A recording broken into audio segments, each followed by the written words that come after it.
just loaded up with just over 7 tonne of NP and K fertilisers. So NPK, that's nitrogen, phosphorus, potassium, and that's going along the road and will be spread on some wheat today. So we've got one plough going today, finishing up the last of the ploughing, the section that was drained along the road. So that'll be finished up, we can get in with the drill once it dries out a wee bit. Fertiliser spreader's going at the moment, it's spreading P and K along at the furthest away farm. I'm just taking this to another farm to be spread on wheat later on, and then I'll come back with just a tractor. Fert along the road, the sheep guys are going to set up pens here for lambing. If the weather's poorly, they'll bring them in, so better not block them in.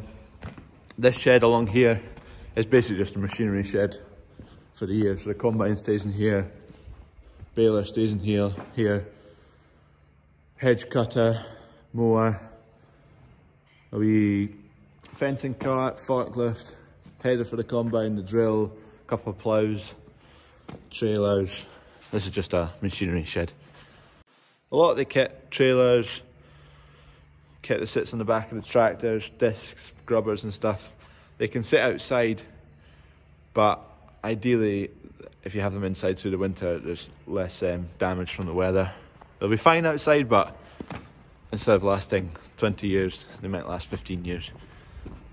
We're getting there now. That's the last bit of ploughing to do. You can see one of the tractormen down there. He's just finishing off the ploughing in that field. There's some of the drainage guys' kit still kicking about. He's still to come and clear it all up, but that'll do it for now. That'll keep that field a bit drier. Hopefully we'll get a better crop out of it. We won't get stuck with the combine. That's the machine that did all the drains. Big piece of kit. He's had a wee bit of an issue with one of the ploughs. This is a skimmer, and the one on the opposite side is snapped off. So instead of going and getting a replacement part, he's just put on the other plough, because there's not that much to do and it'd be just as quick putting the other plough on, get it finished. We can deal with this after, because it doesn't need to be used. That combine that stays in here is actually sold.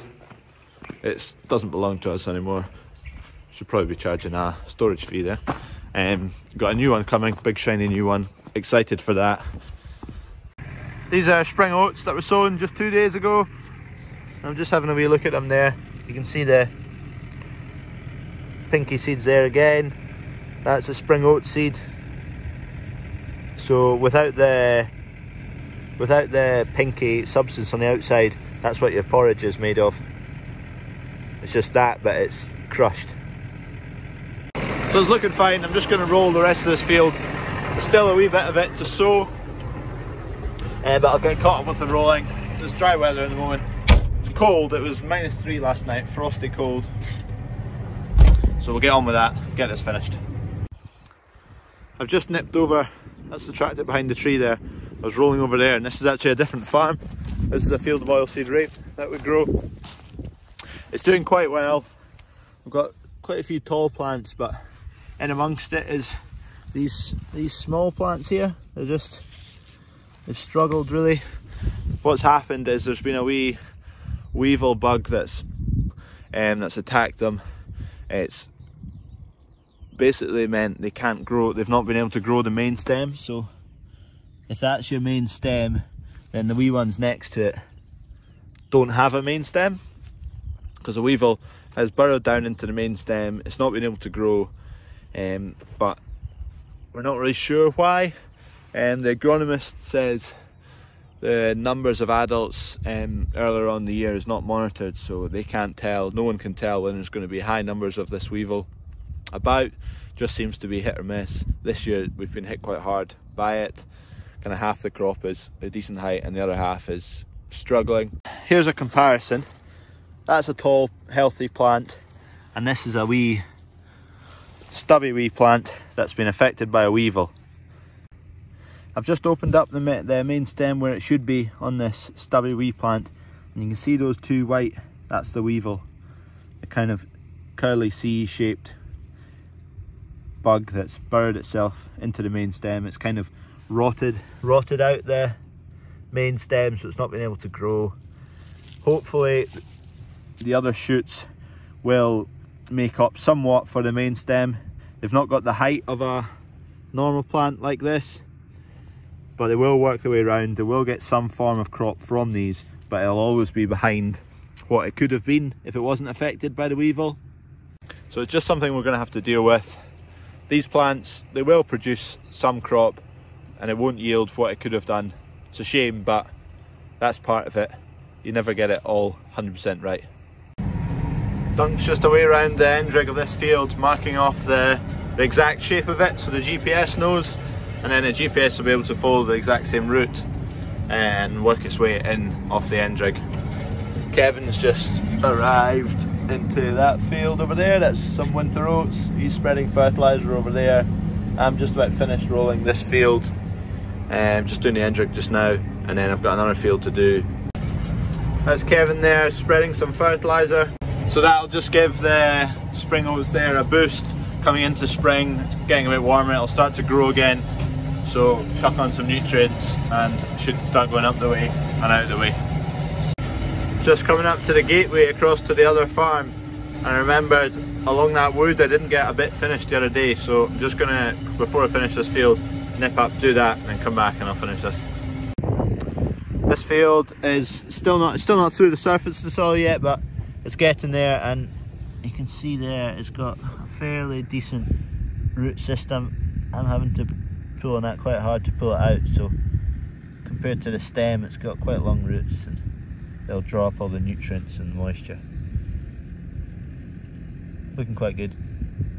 We'll be through the ground soon, and then it'll start absorbing the sunlight as well. That'll get it going. Just rolling this wee patch I didn't get to. It's only 3 or 4 widths, so only take 2 minutes.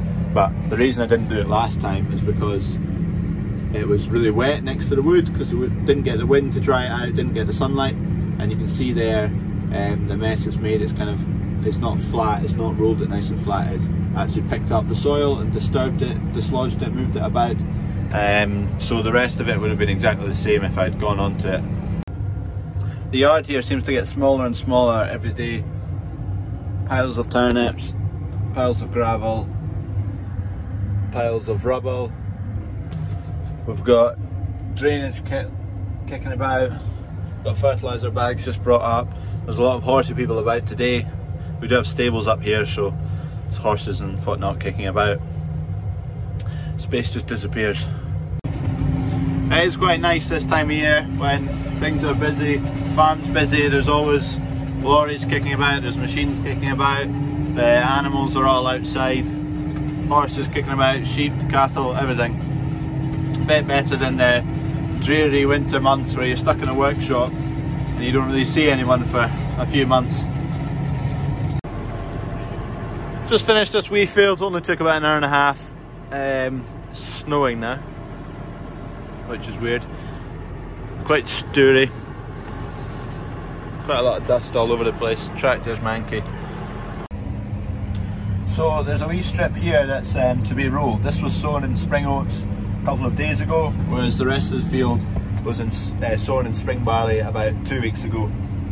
The reason for this wee strip, the farmer who owns this farm, we actually just rent this farm and tend the ground from him. He has an old binder, which is basically the 60s version, 50s, 60s version of a combine. Him and a few of his friends have refurbished it, so we saw a wee strip for him to combine every summer. Him and all his mates come out who made it, and it's actually quite it's quite enjoyable to watch. I've got a video from last year, I'll try and put that in if I can find it.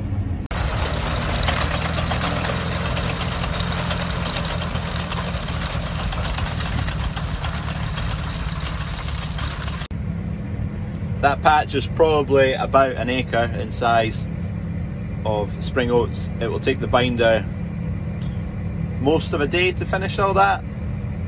Combines nowadays, our combine would take 10 minutes. Just filling up with diesel, and I'll answer the last video's question. What was that for? These are grease nipples. So you put a grease gun on the end of that and it pumps grease into joints, any moving joints, so it's not metal on metal contact, it's metal on grease, so the metal doesn't wear down. So that joint there's got it, this joint, these joints, these joints, these joints, loads of other joints through the tractor.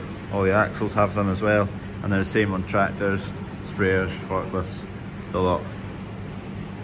Just taking the old man, or the boss, however you want to call him, along the road to pick up the forklift. That can be today's question of the day. I don't have a specific answer, but what will we call the old man? Old man, gaffer, boss? What other options are there?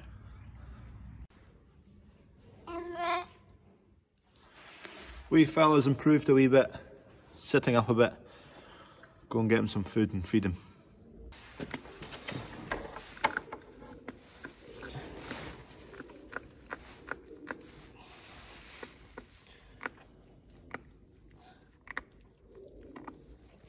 The pipe, it runs just from there. You can see here, if you imagine, that's it going in there from the mouth.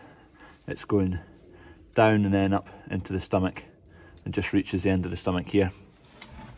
And that'll feed it straight into the stomach. It also, you pull it out fairly quickly, just in case there's fluid left in the pipe. It doesn't end up going down the lungs. Don't want to be premature in saying when he survives, but hopefully if he survives, he'll need a name. Any suggestions?